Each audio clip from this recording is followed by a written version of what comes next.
Parler de sexualité avec ChatGPT, ça sera dorénavant possible et c'est le décryptage de la semaine dans Vitamine Tech.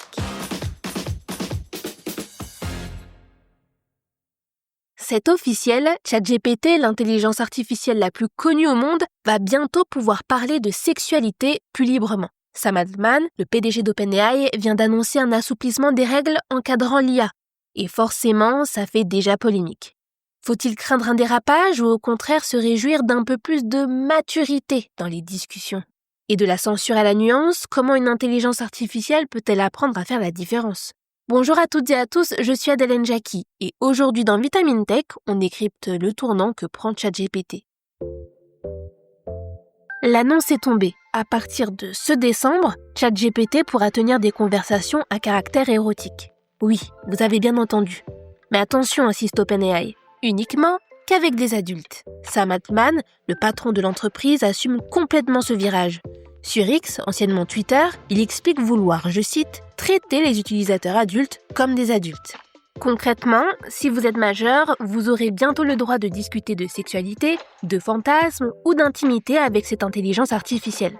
Donc fini le chatbot prude qui change de sujet dès qu'on parle de désirs très intimes. Mais ce tournant arrive à un moment tendu pour OpenAI. Il intervient après une crise majeure, celle du suicide d'Adam Rayne, un adolescent californien, dont on a d'ailleurs consacré un épisode de Vitamine Tech. Selon les parents du jeune défunt, ChatGPT lui aurait fourni des conseils précis qui ont contribué à son passage à l'acte. Une plainte a été déposée et face à l'émotion, OpenAI a resserré la vis, jusqu'à restreindre drastiquement les contenus choquants ou sexuels, même pour les adultes. Résultat, certains utilisateurs ont dénoncé une forme de censure excessive qui viendrait brider les capacités réelles de l'IA. C'est donc ici que la bascule se fait. Comment permettre à une intelligence artificielle d'aborder des sujets intimes sans mettre personne en danger ? OpenAI affirme avoir désormais les outils pour assouplir les règles sans baisser la garde. Parmi eux, une technologie expérimentale capable d'estimer si un utilisateur est mineur, simplement à partir de ses interactions textuelles. Ou encore une meilleure compréhension du contexte émotionnel. Si l'IA détecte une situation de détresse psychologique, elle pourra refuser de répondre ou orienter vers des aides. Mais soyons lucides, ces promesses reposent sur des données statistiques. Une IA, aussi avancée soit-elle, n'a pas de réelle empathie et n'a pas la capacité de réfléchir comme un être humain. D'où l'importance d'un cadre extérieur pour délimiter ses usages.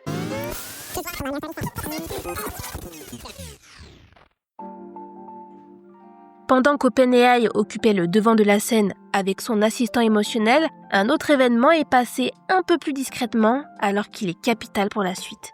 En Californie, une nouvelle réglementation vient d'être adoptée, la loi SB 53.